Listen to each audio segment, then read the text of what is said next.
Irmãos, pregar na igreja do NASP é sempre um desafio.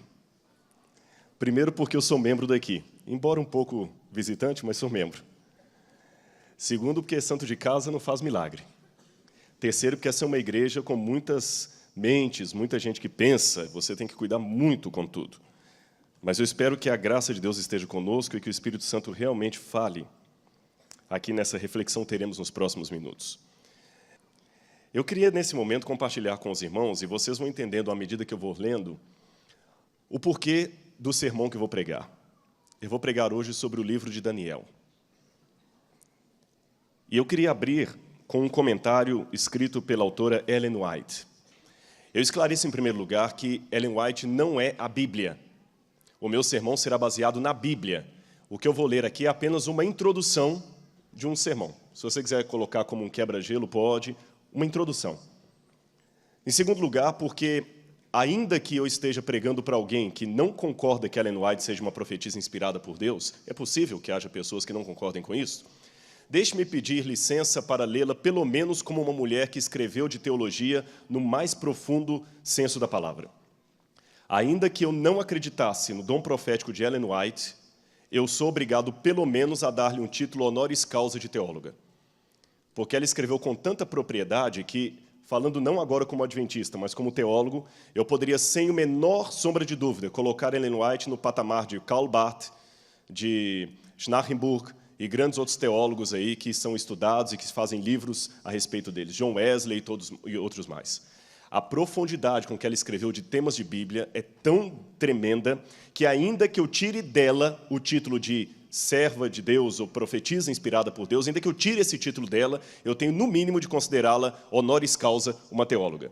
E se eu poderia começar um sermão pregando usando um texto de Karl Barth ou de qualquer outro teólogo do passado, por que eu não poderia começar com Ellen White? Tá certo? Esclarecido isto, vocês vão entender, à medida que eu vou ler o texto e outros comentários que eu vou fazer aqui, por que eu elegi pregar sobre Daniel nesta manhã para a igreja. Como temos que dar a fonte do que estamos lendo, o que eu vou agora apresentar para os irmãos está no livro Testemunhos para Ministros e Obreiros Evangélicos, a partir da página 112. Ela escreve assim: o Espírito de Deus tem iluminado cada página das Escrituras Sagradas, mas há aqueles sobre os quais pouca impressão elas fazem, por serem imperfeitamente compreendidos. Ao vir a sacudidura, pela introdução de falsas teorias, esses leitores superficiais, não ancorados em parte alguma, são como areia movediça. Escorregam para qualquer posição para agradar a tendência de seus sentimentos de amargura. Deixe-me interromper a leitura aqui. Semana passada, por coincidência, eu estava no túmulo de Ellen White. Nós tivemos uma programação ali nos Estados Unidos de gravação e, no sábado, fomos para a igreja e a equipe que estava comigo pensou, o que a gente pode fazer no sábado, além de ir para a igreja? Eu falei, bom, eu tenho uma sugestão para vocês. Se vocês quiserem, eu posso levar vocês para conhecer Battle Creek, que é uma cidadezinha perto da Andrews, a gente estava na Andrews, e tem muita coisa interessante para mostrar lá, e é um passeio condizente com as horas do sábado. O pôr do sol dando quase 10 horas da noite, você imagina que tem que preencher de uma maneira... Lá no verão, o pôr do sol dá bem tarde. Então, pegamos o carro e fomos para Battle Creek. E eu mostrei lá a vila dos pioneiros e falei, olha, vocês sabiam que Ellen White está sepultada aqui? Ah, não, então vamos conhecer o túmulo de Ellen White? Ah, queremos. Pegamos o carro e fomos lá. No cemitério, uma coisa me surpreendeu. Parecia uma tragédia. Árvores enormes, arrancadas, com raiz e tudo. Muitas caídas sobre túmulos. O cemitério parece que tinha passado por uma devastação que eu nunca tinha visto isso. Eu me assustei, porque o cemitério é muito bonito lá, muitas árvores frondosas, muita sombra, e dessa vez a maioria das árvores arrancadas, mas com a ventania que você via árvore, algumas quebradas, árvores de troncos muito grossos, outras arrancadas com raiz e tudo. Algumas caindo em cima de túmulos, quebrando túmulos. O túmulo de Ellen White estava intacto. E eu perguntei depois para alguém o que foi aquilo, e ele me disse que um tornado havia passado lá mais ou menos uma semana antes e arrancou aquelas árvores ali. E eu comecei a refletir quando eu vi aquela cena. Em primeiro lugar, o que eu li aqui está ilustrado ali. Árvores enormes, com raiz e tudo, caídas ao chão. E se me permitem uma ilustração parabólica, por mais que você seja uma árvore firme, você também pode cair. se a sua firmeza não for na palavra de Deus? Aquelas árvores estavam aparentemente firmes, eram árvores, eu não sei quanto tempo demoraram para atingir aquele tamanho, mas eram árvores enormes. E até a pessoa que nos explicou isso disse depois que a tristeza deles é quando é que eles vão ter de novo aquele bosque daquele cemitério totalmente arborizado, que vai demorar até as árvores crescerem de novo, plantar tudo de novo. Muitas pessoas que estão na igreja como árvores frondosas, tanto tempo aí na igreja, quando vier o vendaval das doutrinas, talvez vão cair. Mas eu também refleti sobre outras coisas ao ver aquela cena ali. Eu pensei que interessante. Essas árvores cresceram aqui, mas a voz que essa mulher teve continua falando. As árvores caíram, mas a pena inspirada continua pregando. Aqui está sepultada uma mulher que os livros dela estão sendo escritos e publicados no mundo inteiro. Que pessoas estão se entregando aos pés de Jesus e à leitura da Bíblia pelo que essa mulher escreveu. Essas árvores podem cair, mas a frágil mulher que hoje está morta continua falando através dos seus escritos. Mas eu pensei um pouquinho mais ainda, irmãos. Aquelas árvores, como eu disse para os irmãos, eram antigas. Eu não sei quanto tempo elas demoraram para atingir aquele tamanho, mas caíram.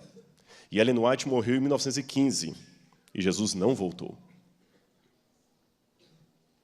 E eu pensei, Senhor, quanto tempo mais essa sepultura vai permanecer como sepultura? Quanto tempo mais vamos sepultar os nossos mortos? Quanto tempo mais vamos esperar até que por fim se levantará sobre a terra o meu Redentor, como vocês cantaram? Até quando vocês vão continuar cantando isso aí como uma esperança? Agora eu estou falando com vocês não como um pastor, mas como um crente. Algumas pessoas perguntam, o teólogo também tem dúvidas? Claro que sim. Pode dizer um exemplo de uma dúvida sua? Posso. Eu a exponho do púlpito. Até quando, Senhor? Até quando? Por mais que eu estude, eu acordo todo dia e falo, Senhor, quando é que Jesus vai voltar?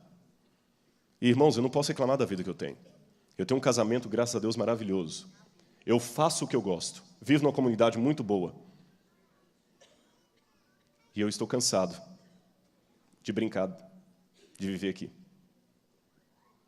Até quando, Senhor? Eu vou contar uma coisa para os irmãos, talvez alguns vão até rir. Não me tomem por síndrome de idoso, mas eu fiz 40 anos ano passado. E descobri uma coisa que as pessoas falavam. Pode ser psicológico. Mas quando você faz algumas passagens da vida, coisas mudam. Quando você se torna adolescente, mais ou menos 14 anos, como muda, radical assim. Você começa a perceber coisas nas meninas que você não percebia antes. Você começa a perceber espinhas no seu rosto que agora começam a incomodar. Não é isso? Não é psicológico, não é, professora?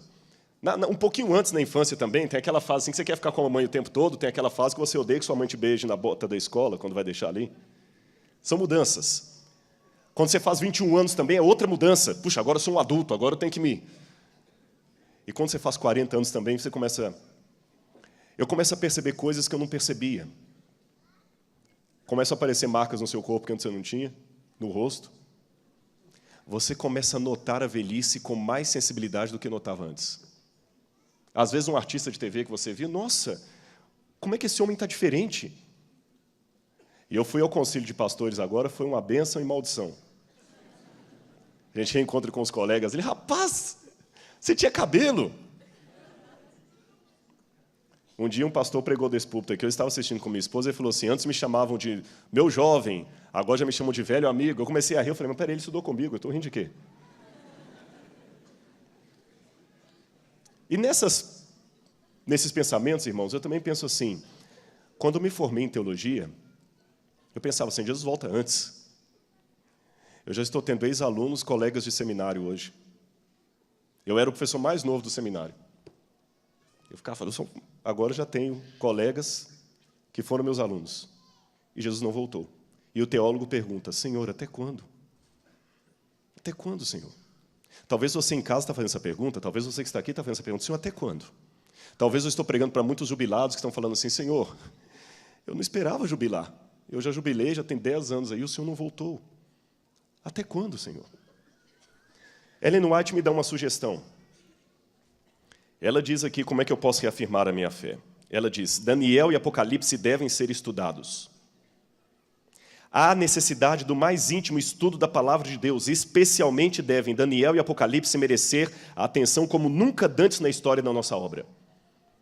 Podemos ter menos a dizer, em alguns sentidos, quanto ao poder romano e ao papado, mas devemos chamar a atenção para o que os profetas e apóstolos têm escrito sob a inspiração do Espírito Santo de Deus. De tal modo, tem o Espírito Santo moldado as questões, tanto no dar a profecia, como nos acontecimentos descritos, que ensina como o agente humano deve ser conservado fora de vista, escondido em Cristo, e que o Senhor Deus dos céus, a sua lei, devem ser exaltados. Lede o livro de Daniel. Recapitulai ponto por ponto a história dos reinos que estão ali representados. Contemplai os estadistas, concílios, poderosos, exércitos, e vede como Deus operou para abater o orgulho dos homens e lançar por terra a glória humana. A luz que Daniel recebeu de Deus foi dada especialmente para esses últimos dias. As visões que ele viu às margens do Ulai e do Hidekel, os grandes rios de Sinear, estão agora em processo de cumprimento, e logo ocorrerão todos os acontecimentos ali preditos. Já que ela falou dessas visões, eu queria ler essas visões com os irmãos. Vamos ler Daniel, capítulo 12? Abra sua Bíblia comigo. E hoje eu aproveito para estrear no púlpito a Bíblia que eu ganhei lá no Conselho de Pastores. Todos nós ganhamos uma Bíblia. Eu estou estreando a minha aqui, viu? Bíblia nova é ruim, né? Porque está tudo novinho, as páginas não estão com marcas ainda. Eu vou ler com os irmãos, prestem atenção e vocês vão entender mais outra razão por que eu escolhi esse sermão para pregar. Daniel, capítulo 12, versículos 1 em diante. Assim diz na minha tradução: nesse tempo se levantará Miguel, o grande príncipe, o defensor dos filhos do povo, e por fim se levantará sobre a terra. Vocês cantaram. E haverá tempo de angústia, o qual nunca houve. Esse tempo de angústia, o qual nunca houve, desde que houve nação até aquele tempo.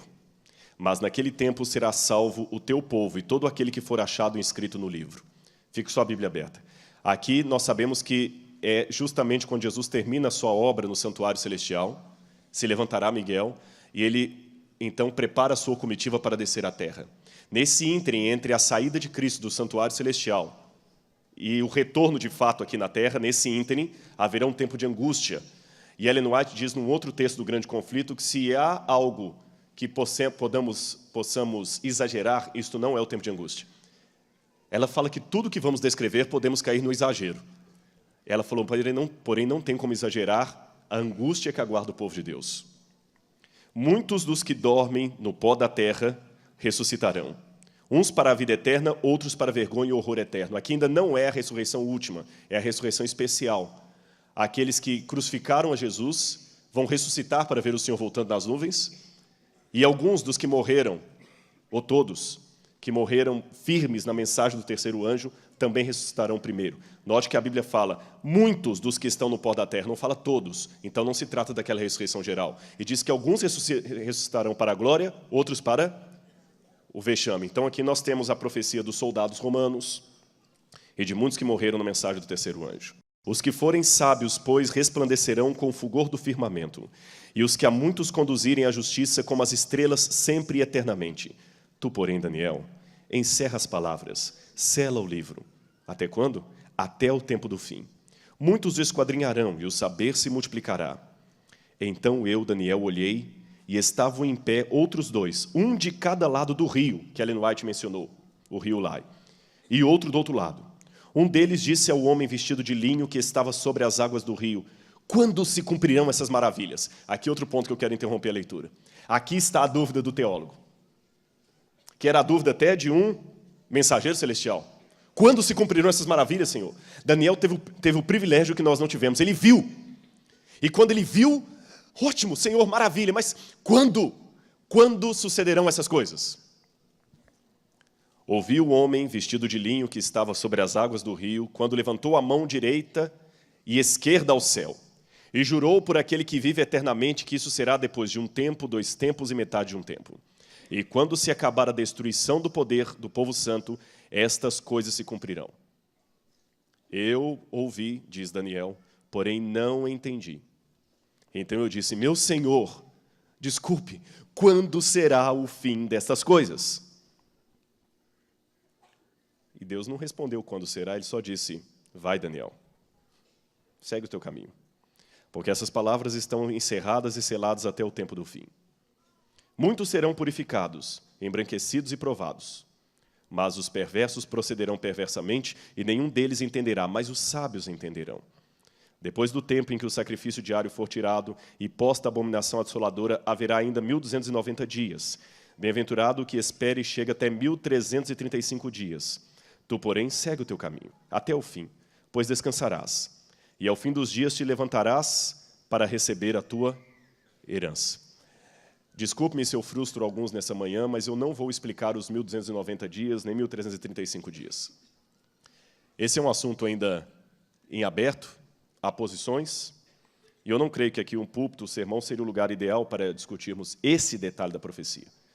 Mas ele está dentro do contexto aqui. Eu quero pregar nesta manhã, o meu objetivo é sobre o livro de Daniel, é um sermão temático. Como que eu, através do livro de Daniel, respondo essa angústia que eu tenho como teólogo? Senhor, até quando? Até quando? Quantos morreram esperando, e até quando, Senhor? E quanto tempo mais? Há várias crianças aqui na igreja, até quando, Senhor? Milhares de pastores reunidos em Foz do Iguaçu, conclamando, pedindo a Deus o Espírito Santo, e pregando de casa em casa a esperança, Jesus voltará, e amém, e vai voltar, mas até quando, Senhor? Eu pergunto. E eu quase que ouço a voz de Deus falando como Daniel, vai, Rodrigo, segue o teu caminho. Continua dando suas aulas e pregando. Deixa o quando comigo. Prega o que eu mandei.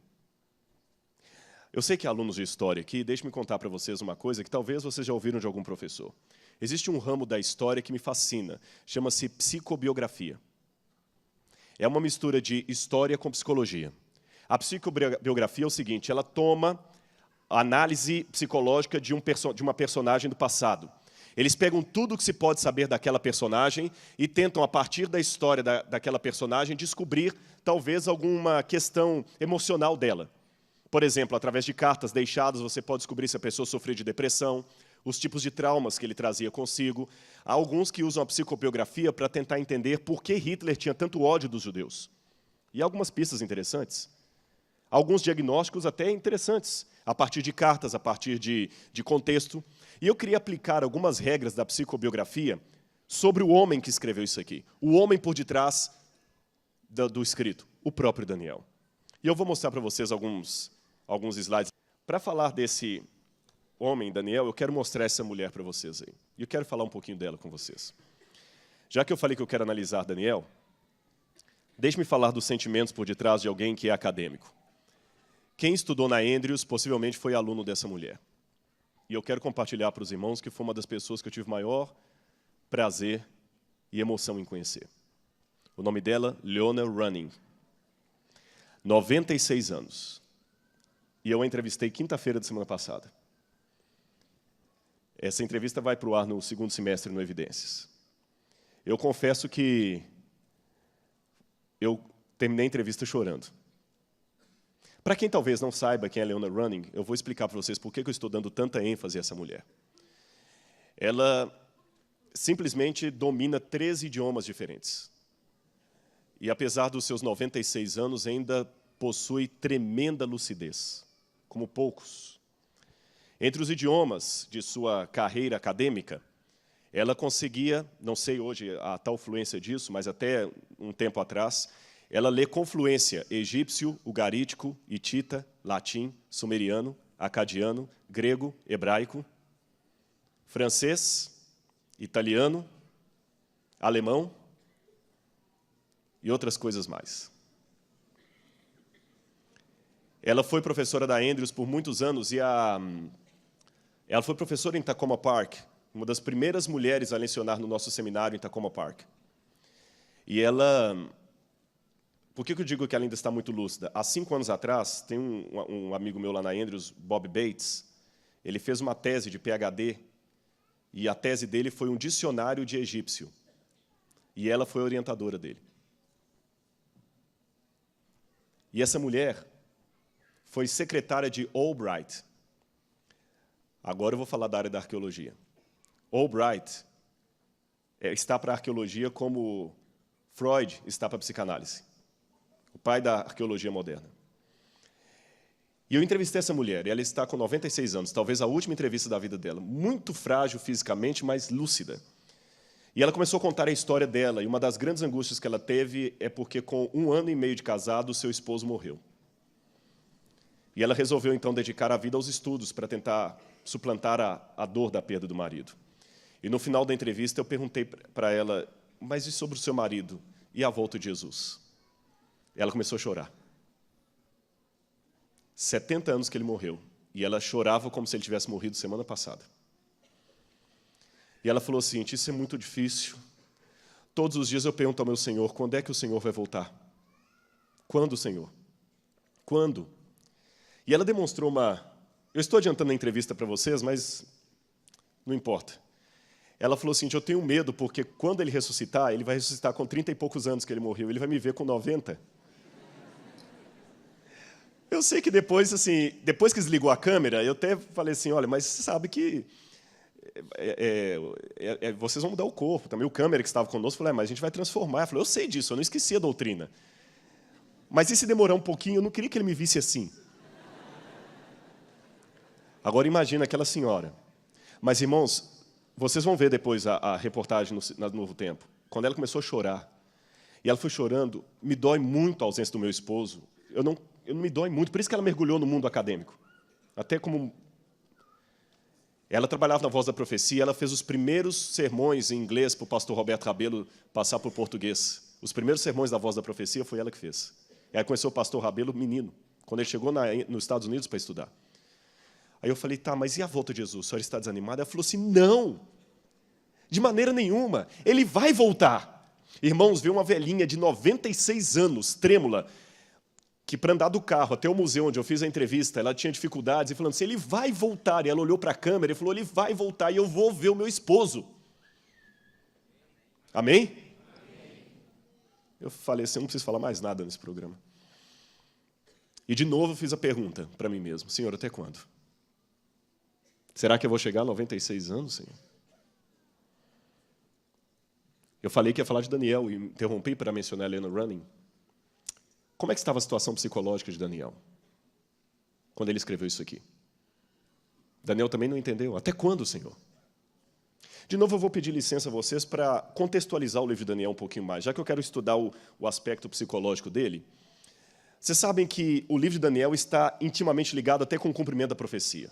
A Bíblia fala que o livro de Daniel estaria encerrado e selado até o tempo do fim. Segundo o estudo adventista, o tempo do fim começou em 1798. Curiosamente, até 1798, o livro de Daniel era um livro difícil de ser estudado. Mas, um pouquinho antes disso, várias pessoas começaram a estudar Daniel. Você tem Manuel Lacunza, você tem o próprio Newton, Francisco Mejia, na Argentina, pessoas estudando o livro de Daniel, Johann Bengel, na Alemanha, depois, mais tarde, Guilherme Miller, nos Estados Unidos. E, em 1798, alguns colocam 99, Napoleão estava com o exército dele no Egito e descobriram a Pedra de Roseta. A descoberta da Pedra de Roseta deu início à arqueologia moderna. E o pessoal começou a escavar o Egito. E começou a levar muita coisa do Egito. E depois que escavaram bastante o Egito, alguém falou o seguinte, olha, já que estamos escavando o Egito, vamos escavar o berço da civilização, a Suméria. E aí foram escavar a Suméria e descobriram a cidade de Babilônia. Aí começaram a descobrir, arqueologicamente, o ambiente onde viveu o profeta Daniel. Aí agora eu tenho elementos para falar de Daniel. Que interessante. Quando o livro de Daniel foi aberto, a arqueologia começou a escavar a Babilônia. Aqui está a montanha de Hilá, onde ficava a antiga Babilônia, hoje em Bagdá. Muitos duvidaram que Babilônia existiu. Até essa época, 1898, muitos diziam que Babilônia nem existia. Mas um homem chamado Robert Coldway desconfiou que aquelas casas dos beduínos que ficavam na beira do rio Eufrates eram feitas com tijolos muito antigos. E quando ele foi examinar, esses tijolos eram da Babilônia. Ele voltou a Hilá, da onde os beduínos tiravam aqueles tijolos, e percebeu que eles estavam tirando tijolos milenares para construir a casa deles. Ele começou a escavar aquela montanha e descobriu, esse é Robert Coldway, ele descobriu que embaixo de Hilá estavam as ruínas de Babilônia. Olha quanta coisa foi fotografada na época.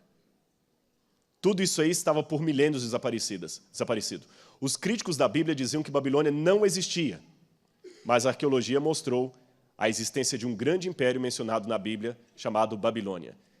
E não somente isto, eles também começaram a encontrar escritas cuneiformes ali, que ajudaram a contar a história daquele lugar. E uma dessas pedras revelou, inclusive, a existência de personagens mencionados ali no livro de Daniel, por exemplo, Nabucodonosor.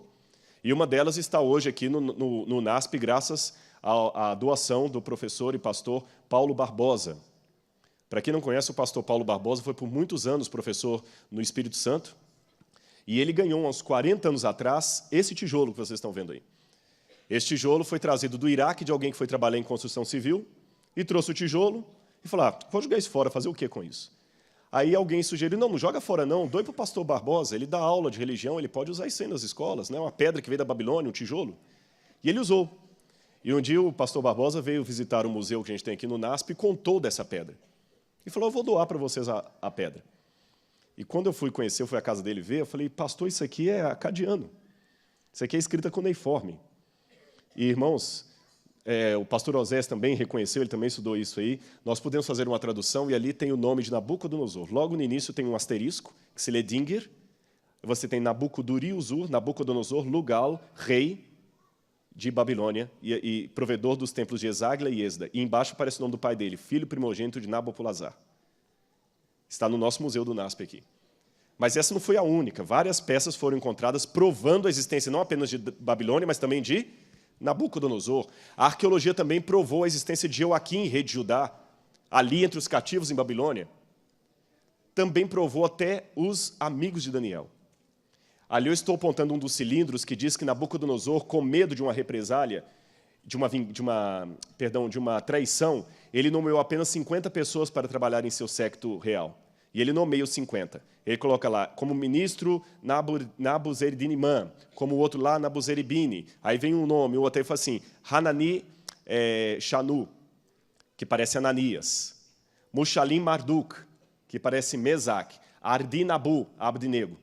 Os 3 nomes dos companheiros de Daniel mencionados ali, o de Daniel não está. Parece com o capítulo 3 de Daniel, que justamente menciona a questão da fornalha ardente. Também menciona, num dos tabletes encontrados ali, que Babilônia foi tomada sem derramamento de sangue. Bom, esse é o contexto histórico que a arqueologia me diz, e aqui nós temos o tamanho da cidade de Babilônia com o rio Eufrates passando no meio dela. Olha Daniel entrando nessa porta aí. Essa é a porta de Estar. A Bíblia diz que Daniel era um jovem. Pela palavra hebraica que está ali, Daniel deveria ter uns 16 anos de idade. 15, 16 anos. Quantos jovens aqui têm 15, 16 anos, mais ou menos? Levante a mão, só para eu ter uma noção. Levanta bem a mão. Tem vários. Vocês estão com mais vergonha que os adultos? Fiquem em pé, porque eu não estou conseguindo ver vocês. Só para eu ver. Só para ver. Levanta. Poucos. Tem aqui 1, 2, 3, 4. Não vou chamar à frente, não. Pode ficar tranquilo. Nem vou dar prêmio, mas pode ficar em pé. Então, presta atenção em mim, vocês que levantaram. Daniel tinha a idade de vocês quando foi para a Babilônia. Imagina Daniel sendo em Jerusalém passando por essa porta. E essa porta foi reconstruída, sabia? Ela foi encontrada e reconstruída, hoje está no Museu de Berlim. E um detalhe curioso, esses tijolos nunca foram retocados. Lá em Bagdá você tem uma cópia da porta de Estar. A original está na Alemanha. Aqui você tem Marduk, que estava ali na porta, e o leão.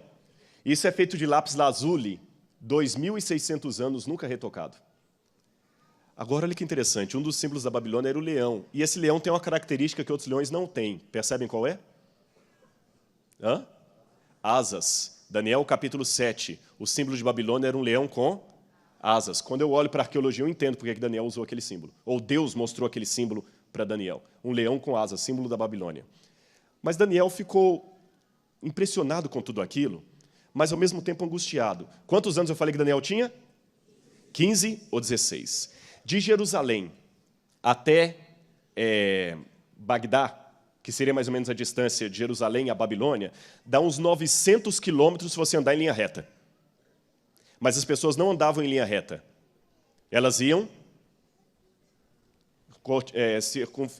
circundando montanhas, subindo, descendo. Eu posso falar de 1.500 quilômetros de caminhada, 25 quilômetros por dia a pé.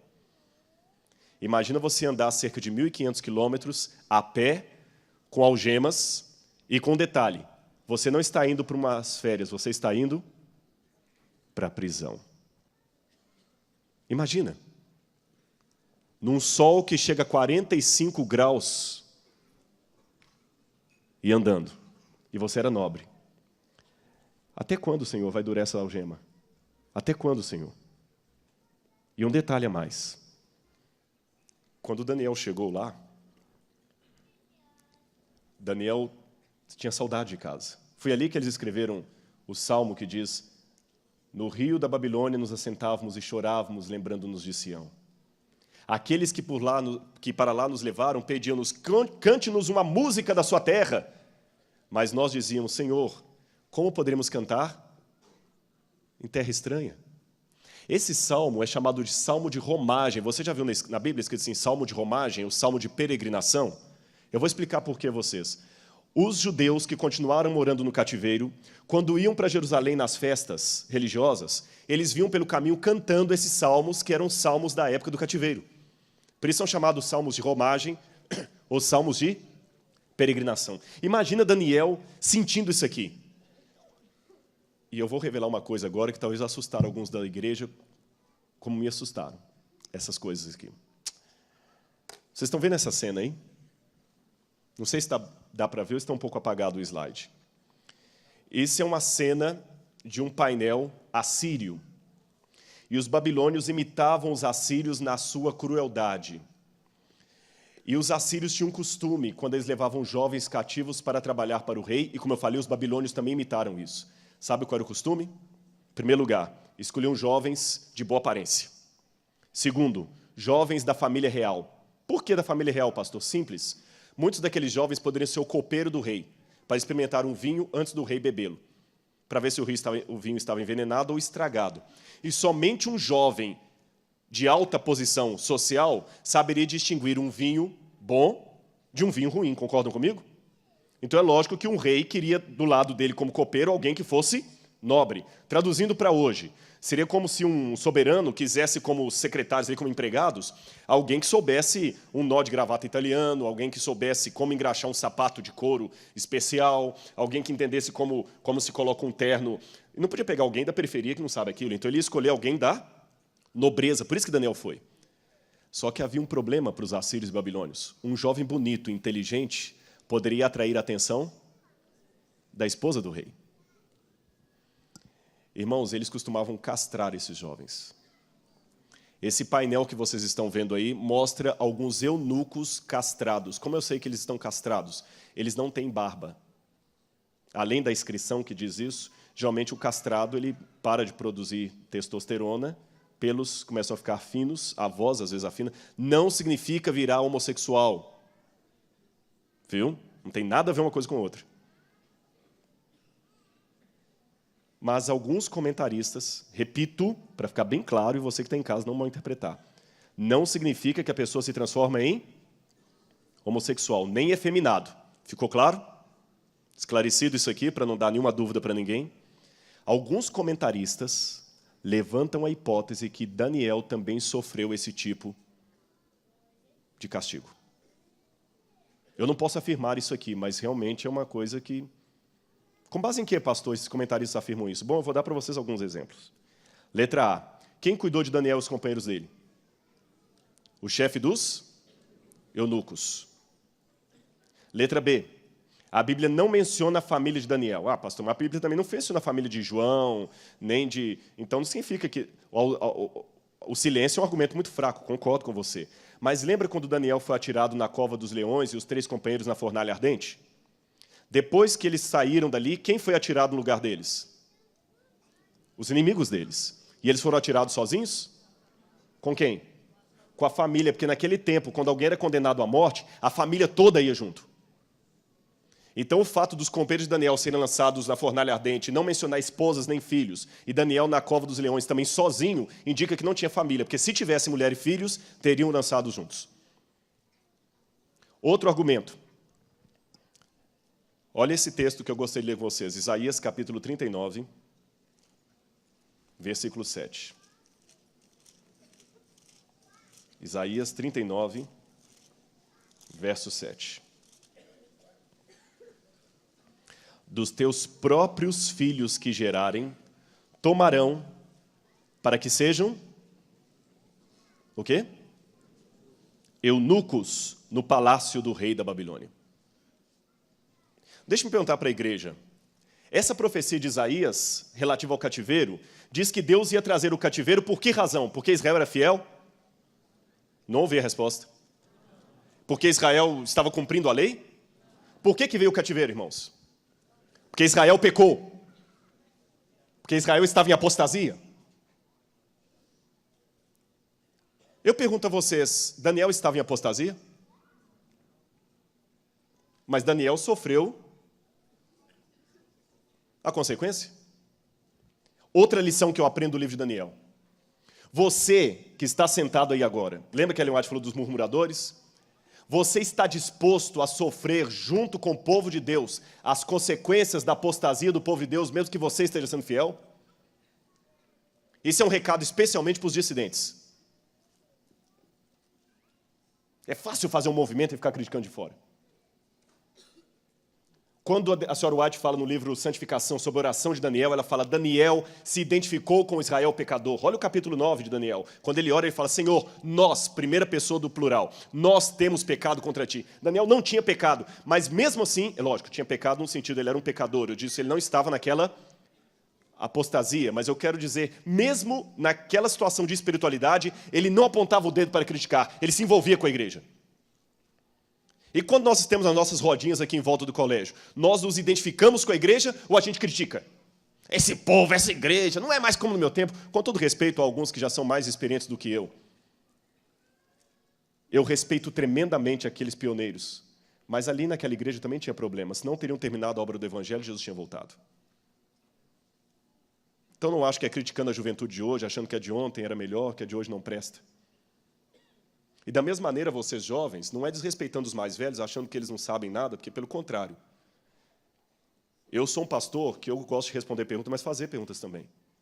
Por que hoje brinca tanto? Por que hoje ficou tão normal passar a noite na balada e no outro dia cantar na igreja? Vocês têm amigos que fazem isso. Por quê? Agora é o pastor que está perguntando. Por quê? Viu? O pastor também pergunta. Por quê? Ficar brincando. Aquele namoro lá, por quê? Irmãos, eu confesso para vocês, eu vejo algumas cenas de alguns namorados aqui que eu não vou chamar a atenção, porque eu sei que eu vou passar por idiota ainda, mas pensa se Deus está sendo louvado com alguns tipos de namoros que alguns têm, até dentro do campus ou fora dele. Pensa se Deus está sendo louvado com o que está aparecendo no seu computador lá no quarto. Tá bom? E antes de falar assim, esses velhos, eles não querem... Respeite, é a igreja. Meu pai foi muito duro comigo. Você vai ser como Daniel, vai se identificar com os erros do seu pai e pedir perdão a Deus? Ou você vai ficar só criticando? Irmãos, vamos nos identificar com a igreja. Senhor, a igreja é tua e é nossa. Eu amo essa igreja, Senhor. Se ela está em pecado, Pai, eu estou sofrendo com ela. Daniel, se proceder essa hipótese que Daniel sofreu esse tipo de agressão física, irmãos, vocês não estão entendendo onde é que eu quero chegar agora. Eu posso ter demorado a vir até aqui, a questão da psicologia, o lado psicológico de Daniel. Quando ele perguntou, até quando, Senhor, quando se cumpriram essas maravilhas, imagina o que é para um homem sofrer esse tipo de agressão física. Sendo fiel a Deus, jovem, na flor da idade, belo, inteligente. Senhor, por quê? Por quê, Senhor? E vou contar para vocês outras coisas que eu aprendo do livro de Daniel. O que o livro de Daniel me ensina? Em primeiro lugar, não ceder em princípios. Quando eu leio Daniel capítulo 1, lá diz assim, e propôs Daniel firmemente não se contaminar com a iguaria do rei. Isso era mais do que simplesmente ser vegetariano ou não ser vegetariano, irmãos. Aliás, nem peguem isso aí para falar que Daniel era vegetariano, viu? Não vou entrar nesse mérito aqui, mas eu não acho que é... Não podemos usar passagens que não estão dizendo aquilo para provar o que a gente gostaria que provasse, entende? É muito perigoso isso. Daniel foi fiel ali porque o rei estava servindo carnes sacrificadas a ídolos. E ele falou, não vou comer. Não vou comer. Quando no hebraico fala, e determinou-lhes o rei a ração diária, vaieman, em hebraico, vaieman, Este é um verbo em hebraico que admite Deus como sujeito. Em hebraico tem essa peculiaridade, tem alguns verbos em hebraico que o sujeito só pode ser Deus. Por exemplo, quando Deus determina Adão e Eva, Deus coloca nomes sobre Adão e Eva, o rei de Babilônia coloca nomes sobre Daniel e seus companheiros. E lhes determina, Vaiemam, o rei se colocou no lugar de Deus. A cena do Gênesis se repete aqui em Daniel. No Gênesis, Deus coloca nome em Adão, ele determina o que comer. Aqui o rei coloca nome sobre Daniel, ele determina o que comer. Daniel fala assim, não, eu vou comer legumes e beber água. Experimenta-nos. Daniel não cedeu. Daniel não negociou com a sua identidade como adventista. Segunda coisa que eu aprendo no livro de Daniel. Ele não questionava a soberania de Deus, nem ele nem os seus companheiros. Lembra na fornalha ardente que os companheiros falaram para o rei? Nosso Deus pode nos livrar, mas saiba, ó rei, ainda que ele não nos livre, ele é Deus. Eu vou falar uma coisa com você e nunca mais esqueça o que eu vou dizer. Em nome de Jesus, preste atenção nisso. Você tem que orar com fé e fidelidade. Fé é orar com a certeza que Deus pode atender, porque Ele pode fazer todas as coisas. E fidelidade é continuar agarrado com Ele, mesmo que Ele resolver não atender. Ore com fé, mas não esqueça que Deus é Deus. Deixa Deus ser Deus. Eu vou orar por cura, eu vou orar por libertação, mas Deus é Deus. Daniel orou e foi para a Babilônia. E ainda que você não aceite a tese da castração lá, da agressão, só o fato de estar longe de casa, nunca mais voltando para ver a família, nem os pais, nem os irmãos, nem ninguém. Então você também, jovem, eu quero dar recados para todos, que se sente revoltado, porque você não queria estar aqui no internato, seu pai obrigou. Sua situação não está pior do que a de Daniel de jeito nenhum. Você está aqui porque alguém quis o seu melhor. Pode, às vezes, você não gostar da comida, pode não gostar do dormitório, pode não gostar do culto de tal hora, pode não gostar de ter vindo para a igreja de sábado, mas saiba que a sua situação ainda é muito melhor do que a de Daniel. Muito melhor. Um dia você vai crescer e vai perceber como foi bom o tempo de internato, que hoje talvez você não está entendendo. Mas não revolte, não. Mas falharam comigo, pastor, é que você não sabe, eu entendo. Eu sei o que você está dizendo. Muita gente falhou comigo também. Mas eu não vou usar isso como motivo para questionar a soberania de Deus. Deus é Deus. Terceira coisa que eu aprendo. Daniel não cedeu nos seus princípios, mas Daniel não foi bairrista. Se você olhar, irmãos, o livro de Daniel é o livro que mais enaltece heróis de fora. Pode olhar, o livro de Daniel não traz um herói de dentro de Israel. Todos os heróis do livro de Daniel, com exceção dele e dos seus companheiros, são pessoas de fora. Quem ajuda Daniel? O chefe dos eunucos não era judeu. O chefe da guarda, Arioque, não era judeu. Nabucodonosor, que depois se converte, não era judeu. Rei da Pérsia, que estava a favor de Daniel, qual é o nome dele? Dario, não era judeu. O rei que estavam esperando, Ciro, não era judeu. Olha como o livro de Daniel coloca, de toda a Bíblia, é o livro que mais coloca como destaque pessoas boas lá de fora. Em outras palavras, se eu posso parafrasear os ufólogos que dizem assim, há vida em outros planetas, eu diria à igreja, há vida espiritual em outras igrejas. Há vida espiritual no mundo. Há cristãos em Babilônia. Sai dela, povo meu, é povo de Deus. Então não podemos ser bairristas. Tem muita gente que ainda tem aquela mentalidade assim, povo do mundo. Se for o pastor Bulhão pregando, foi usado por Deus. Se foi um outro pastor, não pode ter sido usado por Deus, pastor, de jeito nenhum. Vocês sabiam que Ellen White, quando o segundo filho dela casou, quem fez o casamento foi um pastor batista? Briguem com ela, não tem nada a ver com isso. E a entrevistadora perguntou para a ex-nora da irmã White, que já morreu, a senhora Burroughs, por que foi um pastor batista que fez o casamento, não tinha nenhum pastor adventista ordenado? Falou assim, não tinha, mas é porque o pastor batista era amigo da irmã White. Agora muita gente vai parar de crer nela por causa disso. Mas pastor, e o sábado? A Ellen White falou que o sábado ainda não é o sinal de Deus para definir, desculpa, o domingo ainda não é o selo da besta e não será enquanto o decreto não for colocado. E o sábado hoje é o sinal distintivo do povo de Deus? É. Mas não para longe de qualquer questionamento. Tem muita gente guardando o sábado hoje que, embora esteja no povo de Deus, não faz parte dele. Quando o decreto dominical for colocado, nós vamos diferenciar as pessoas por guarda de dia. Até lá, isso ainda é meio subjetivo. A igreja de Deus é a igreja adventista do sétimo dia, ponto. Não abro mão disso. Mas ela é maior do que a igreja adventista. Porque Deus tem a igreja visível da profecia e a igreja invisível. Daniel reconhecia que tinha pessoas sinceras lá fora. Vocês perceberam aqui a dinâmica? Daniel não cedeu. Não é questão agora de vou me tornar metaleiro para ganhar os metaleiros. Mas também não é questão de falar assim, é do mundo, não vou nem encostar em você. Nós temos que parar com isso. Olha, irmãos, eu vi uma cena uma vez aqui, triste.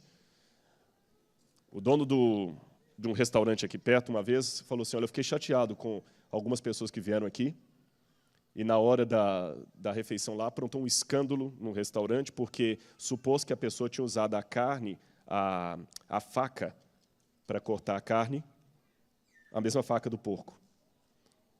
Ele falou, não, eu conheço os adventistas, eu não faço um negócio desse aqui. Mas ele aprontou um escândalo e começou a gritar, nós somos especiais, vocês têm que entender que somos especiais. E esse dono do restaurante falou assim, se fossem tão especiais, você não estaria comendo aquela carne, porque eu conheço o que vocês pregam. Irmãos, eu estou falando de coisas que nós vivemos. Nós queremos ser tão diferentes e nos tornamos tão iguais. Nós rejeitamos o povo do mundo, mas aceitamos o mundo. Não é meio irônico isso? Eu tenho que rejeitar o mundo, não o povo do mundo. A gente não pode ter alergia às pessoas de fora. Eu tenho que reconhecer que Deus tem sinceros lá fora, pessoas maravilhosas. Irmãos, quanta gente maravilhosa me ajudou. Eu me lembro uma vez que quando eu estava estudando em São Paulo, eu ficava num seminário católico, eu dormia no seminário. E eu chegava todo domingo à noite e o padre já tinha comida preparada para mim lá no micro-ondas. E um dia eu peguei a comida lá, e quando eu fui comer, ele, Rodrigo, desculpa, perdão. Ele saiu correndo, o que foi? Tomou o prato da minha mão, jogou fora assim, desculpe, eu esqueci que hoje era o dia que você vinha, e a empregada colocou tocinho de porco no feijão. Desculpe, faz o seguinte, coloca o arroz aqui que está limpinho, eu vou fazer um ovo para você aqui, um omelete e tudo mais e tal. E esse padre veio aqui assistir um sermão que eu preguei aqui há muito tempo atrás. Eu vou falar que esse homem é um hipócrita? Deus tem sinceros lá fora. Eu posso ser um adventista sem discriminar. Amém? Então, estou indo bem no sermão. Silêncio pode significar sono, pode significar um monte de coisa. Outra coisa que eu aprendo no livro de Daniel. Ter bons modos para testemunhar. Irmãos, a Lisli apareceu com um livro lá em casa que eu queria até transformar num manual missionário. Regras de etiqueta. Como se portar numa mesa, o que evitar, o que não evitar. Interessante, né? Como se portar a uma mesa. E eu achava que nós devíamos ter um livro de regras de etiqueta no evangelismo. Que às vezes nós pagamos muito mico na hora de evangelizar. A gente acha que já tem que de cara falar do sábado. Tem jovens universitários que acham que o jeito dele pregar é na primeira aula de biologia, é já levantar a mão e debater com o professor em sala de aula sobre criacionismo e evolucionismo. Não é aí. O homem é professor, ele é doutor, ele está 20 anos dando aula ali, você é primeiro-anista. Você tem que primeiro demonstrar que você é o melhor aluno daquela faculdade, que você é gente boa, que vale a pena te ouvir, que você entregue seus trabalhos em dia. Aí, o dia que você abrir a mão e falar o seguinte, desculpa, eu discordo disso aí, tu não vai querer te ouvir, não. Se você é tão inteligente e discorda, alguma razão tem. No primeiro dia, você é um ilustre desconhecido. Hoje eu estou casado com minha esposa, mas no primeiro dia que eu conheci, eu desse um beijo na boca dela. Desculpe o cacófato, eu não estaria dando aula aqui. Primeiro, você tem que conhecer a pessoa tinha que conhecer para ver que vale a pena te ouvir.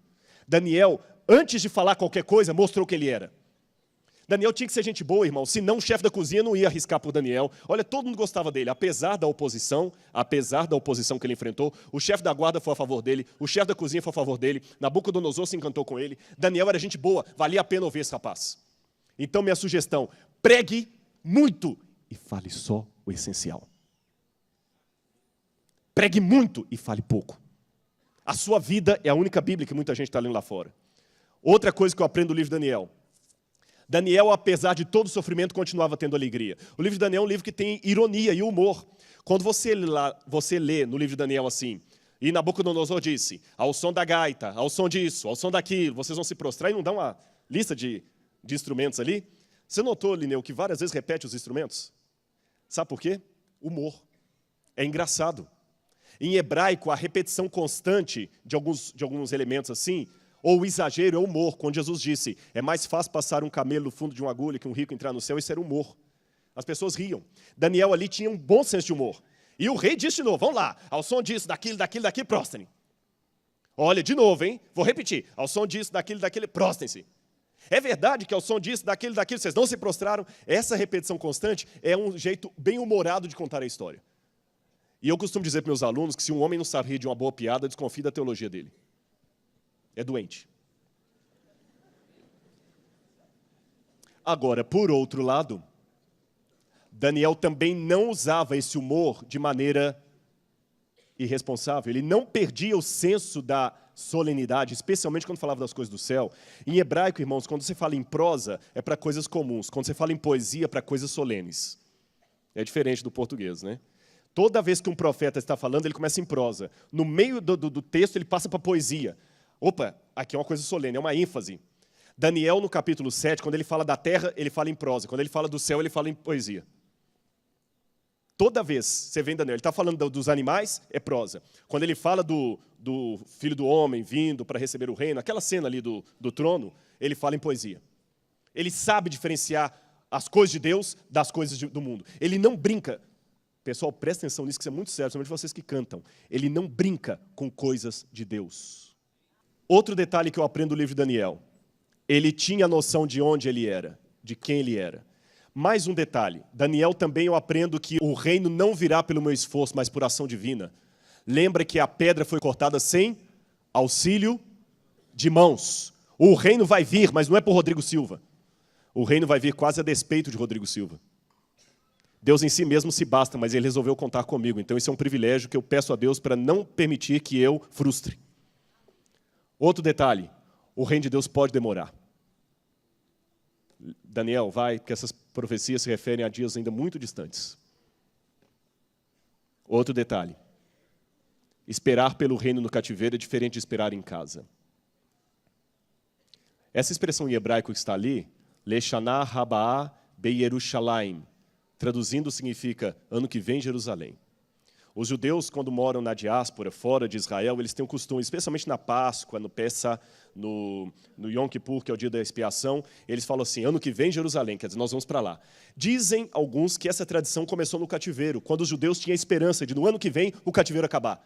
E passava o ano e não acabava, mas todo ano eles falavam assim, não tem problema, um dia vai acabar, ano que vem Jerusalém. Leshanah Rabaa Beyerushalayim. Ano que vem, Jerusalém. Lá em casa, quando eu faço pôr do sol com a minha esposa, a gente sempre se cumprimenta assim, ano que vem, Jerusalém. Não sei se vai ser em 2012, mas um ano que vem vai ter. E a esperança fica. Eu quero terminar esse sermão contando duas coisas para os irmãos. E desculpe, eu não quero transgredir o sábado por fazer menção de um filme. Quando eu fizer a menção do filme, vocês vão entender que é apropriado o comentário. Quando eu voltei, a minha esposa comentou de um filme que ela assistiu. E uma das coisas que eu gosto muito do meu casamento é que eu converso muito com minha esposa. Ela é minha amiga. Isso é bom. Não estou falando isso para ser politicamente correto, não, irmãos. É porque numa época em que o casamento é tão questionado. E ela me contou desse filme que ela assistiu. Passou na TV esses dias que eu estava fora aí. E ela, quando contou o filme, ela começou a emocionar, chorando, que ela disse que chorou quando assistiu o filme. E quando ela contou, ela começou a chorar e eu quase chorei também. Fiquem tranquilos, vocês não vão chorar. Ela disse que lembrou de mim, porque eu gosto de cachorro, viu? Não interpretem mal. É um filme sobre um cachorro japonês, e esse cachorro, isso que passou agora na televisão esse filme. Muitos assistiram, né?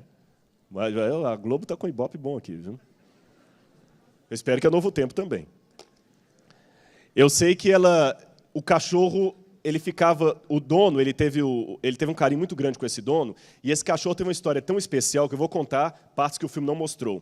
O Rakito, que é o nome desse cachorro, aqui está uma estátua dele que foi erguida lá em Tóquio. Puxa vida, por que um cachorro mereceria uma estátua? A fidelidade dele ao dono.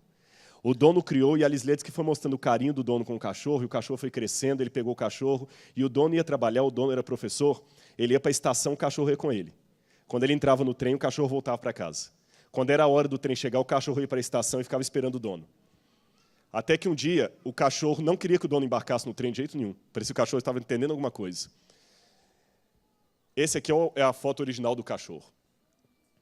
Tirada em 1929, em preto e branco.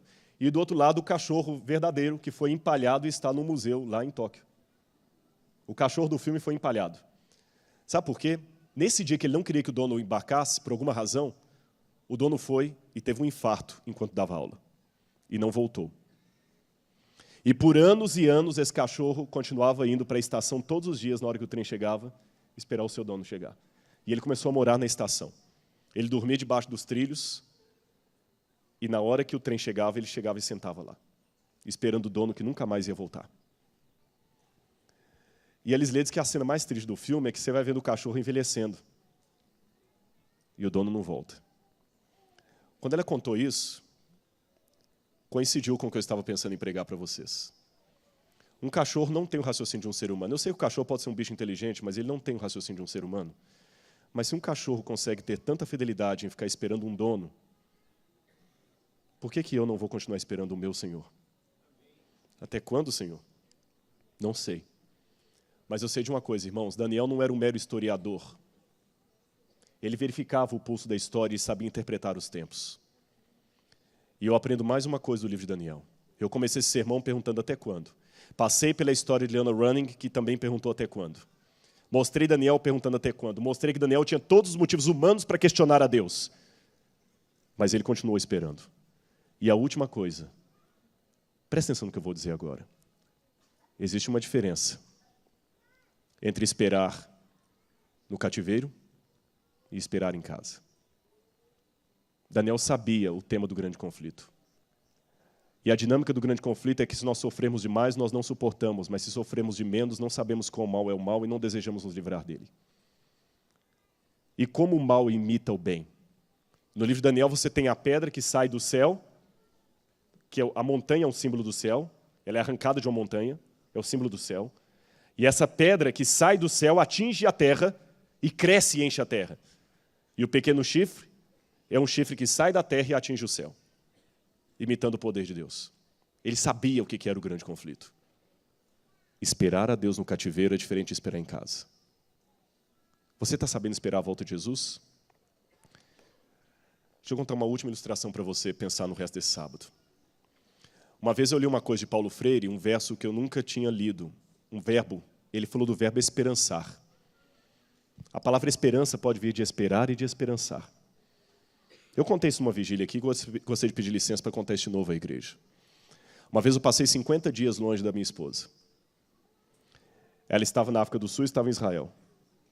Quando eu voltei, eu estava ansioso por ver a minha esposa. E você vai entender nessa minha ansiedade o que significa esperançar.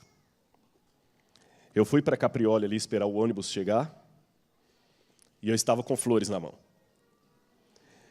E o meu comportamento dizia que eu estava esperançando. Não esperando, esperançando. E eu ficava andando para um lado, e aflito, e olhava na esquina, e o ônibus nada. Uma senhora perguntou, puxa, mas você tá com tanta euforia, quem você está esperando? E eu nem percebi que eu estava tão empolgado. É a minha esposa. A sua esposa? Ela está vindo aonde? Da África do Sul. É mesmo? E o que você faz? Eu sou professor e pastor lá no NASP, sou da Igreja Adventista, a minha esposa é professora lá. E comecei, eu não sei, daqui a pouquinho eu sei que não era só aquela mulher, tinha uma outra com ela, mais um senhor, mais um outro, mais um outro, mais um outro.